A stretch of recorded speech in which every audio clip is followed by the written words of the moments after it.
নমস্কাৰ FIFA World Cup হৈ আছে আৰু সকলোৱে চাই আছে কিন্তু কেতিয়াবা এনেকুৱা কিছুমান মেচ হৈ যায় যদি স্কোৰ লাইন চোৱা হয় তেন্তে সাধাৰণ যেনে লাগে কিন্তু সেই মেচখনৰ ভিতৰত সোমাই থাকে ডাঙৰ ডাঙৰ কাহিনী স্পেইন আৰু কেপে ভাৰ্ডেৰ মাজত হোৱা খেলখনো ঠিক তেনেকুৱাই আছিল বিশ্ব ফুটবলৰ অন্যতম এটা শক্তিশালী দল স্পেইন আৰু আনফালে আফ্ৰিকাৰ এখন সৰু দেশ কেপে ভাৰ্ডে যিখন দেশে প্ৰথমবাৰৰ বাবে FIFA World Cupত অংশগ্ৰহণ কৰিছিল যিখন দেশৰ FIFA World Cup খেলাৰ সপোন আছিল ষ্টেডিয়ামত থকা সকলোৱে ভাবিছিল যে স্পেইনে এই মেচখন একদম ইজিকে জিকিব পাৰিব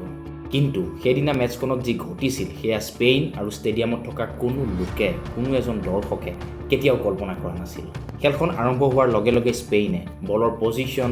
পাছিং এটেক এই সকলোতে নিজৰ ডমিনেন্স দেখুৱালে স্পেইনৰ ষ্টাৰ প্লেয়াৰসকলে কণ্টিনিউৱাছলি চান্স ক্ৰিয়েট কৰি আছিল ষ্টেডিয়ামত থকা ফেন্সসকলে ভাবিছিল যে গ'ল এতিয়াই আহিব কিন্তু সেইদিনা কেপে ভাৰ্ডে এটা বেলেগ প্লেন লৈ খেলপথাৰত নামিছিল তেওঁলোকৰ ডিফেন্স ইমানেই ষ্ট্ৰং আছিল যেন এখন ৱালৰ দৰে স্পেইনে যিমান এটেক কৰিছিল কেপে ভাৰ্ডে সিমান কনফিডেন্সত ডিফেণ্ড কৰিছিল আৰু তেওঁলোকৰ 40 বছৰীয়া গলকিপাৰ যিজনে প্ৰথমবাৰ ডেবিউ কৰিছিল ৱৰ্ল্ড কাপত এটা ডেঞ্জাৰ শ্বট ছেভ কৰি তেওঁ স্পেইনৰ খেলুৱৈসকলক ফ্ৰাষ্ট্ৰেটেড কৰি তুলিছিল সময় পাৰ হৈ গৈ আছিল স্পেইনৰ খেলুৱৈসকলৰ প্ৰেছাৰ বাঢ়ি গৈ আছিল আৰু লগতে ফেন্সৰ টেনশ্যন বাঢ়ি গৈ আছিল কিন্তু স্ক'ৰবোৰ্ড ষ্টিল 0-0 আৰু একজেক্টলি 90 মিনিটৰ পিছত খেলখন ড্ৰ' হ'ল এই খেলখনে এটা ডাঙৰ মেছেজ দিলে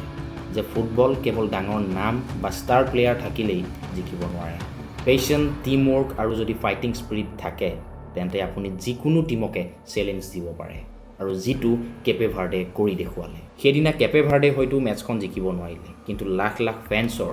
ৰেছপেক্ট জিকিবলৈ সক্ষম হ'ল যিটো টিমক আৰু যিখন দেশক মেটছৰ আগলৈকে কোনোৱে চিনি পোৱা নাছিল মেটছৰ পিছত সমগ্ৰ বিশ্বই চিনি পালে যিজন গলকিপাৰক খেলৰ আগলৈকে কোনোৱে চিনি পোৱা নাছিল সেই গলকিপাৰজনো মেটছৰ পিছত অৰ্থাৎ 90 মিনিটৰ পিছত হিৰো হিচাপে স্বীকৃতি পালে